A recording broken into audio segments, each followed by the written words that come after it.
Like भी कर दिया करो भाई सेशन को।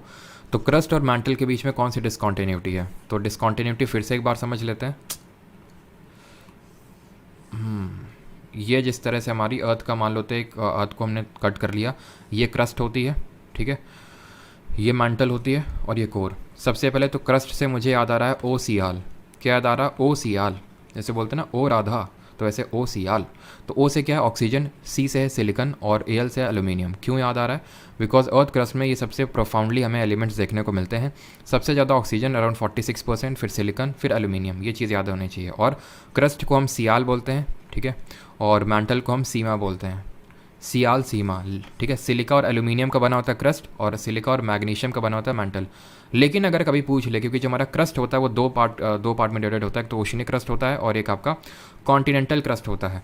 तो अगर कभी ये पूछ ले कि ओशनिक क्रस्ट किसका बना होता है, तो भी सीमा ही मारोगे। समझ गया? सियाल कॉन्टिनेंटल क्रस्ट हो जाएगा और सीमा आपका ओशनिक क्रस्ट हो जाएगा, ठीक है। अब जहाँ पे एक लेयर ख़त्म होती है और दूसरी लेयर चालू होती है, उसको बोलते हैं डिसकॉन्टिन्यूटी, ठीक।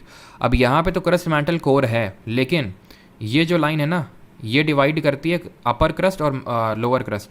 ये लाइन डिवाइड करती है अपर मैंटल और लोअर मैंटल। ये जो लाइन है ये डिवाइड करती है आउटर कोर और इनर कोर को, ठीक है। इस तरीके से डिवाइड करती है। अब इसको याद कैसे करना है, ठीक है। ये है आपकी कहलाती है कोनराड डिसकॉन्टिन्यूटी। किसके बीच में? अपर क्रस्ट और लोअर क्रस्ट के बीच में। ये है आपकी मोहोस डिसकॉन्टिन्यूटी जो क्रस्ट और मैंटल के बीच में है। ये है आपकी रेपेटी डिसकॉन्टिन्यूटी जो अपर मैंटल और लोअर मैंटल के बीच में है। ये है आपकी ग्यूटेनबर्ग डिसकॉन्टिन्यूटी जो मैंटल और कोर के बीच में है, या फिर मैं बोल सकता हूँ लोअर मैंटल और आउटर कोर के बीच में है।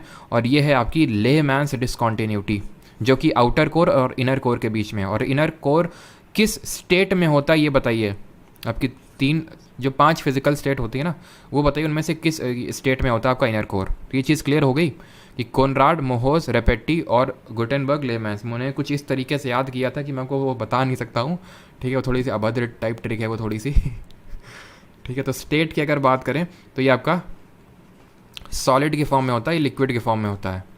अब अगर कोई पूछ ले कि भाई ऐसा क्यों होता है कि लिक्विड होता है कि सॉलिड होता है, क्योंकि खुद देखो ये सबसे अंदर है, तो प्रेशर सबसे ज़्यादा किस पे पड़ रहा होगा? इनर कोर पे पड़ रहा होगा, ठीक है। इसलिए आपका सॉलिड फॉर्म में होता है। और कुछ मैंटल में यहाँ पे एक लेयर होती है, मैंटल में यहाँ पे एक लेयर होती है, उस लेयर को क्या बोलते हैं?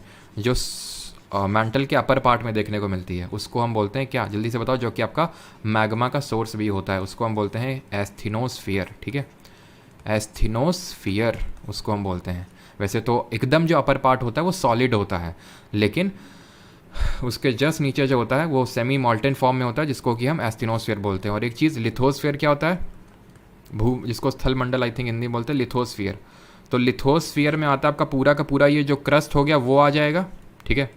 क्रस्ट आता है प्लस जिसको हम भूपर्पटी बोलते हैं, plus solid part of mantle आता है। याद रखना मैंटल के अपर पार्ट में भी 2 पार्ट हैं, एक तो सॉलिड है और नीचे वाला एस्थीनोस्फीयर है।